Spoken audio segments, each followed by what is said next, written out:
Narito na ang balita mula sa GMA Integrated News. Naglabas ng red lightning alert sa NAIA ang Manila International Airport Authority ngayong hapon. Dahil dito, pansamantalang suspendido ang flights at ground operations sa paliparan. Inulan din ang ilang bahagi ng Metro Manila. May thunderstorm advisory ang Pag-asa para sa Pampanga, Bataan at Batangas na makararanas ng hanggang malalakas na ulan sa loob ng 2 oras. Narito naman iba pang balitang binabantayan ng GMA Integrated News. Military truck na aksidente sa New Bataan, Davao de Oro. Isang sundalo at 2 kafgu patay.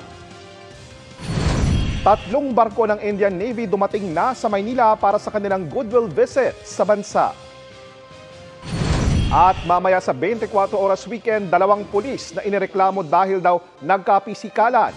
Personal bodyguard umano ng isang Chinese ayon sa pulisya. Para sa mas malaking misyon at mas malawak na paglilingkod sa bayan, ako po si JP Soriano ng GMA Integrated News, ang News Authority ng Pilipino.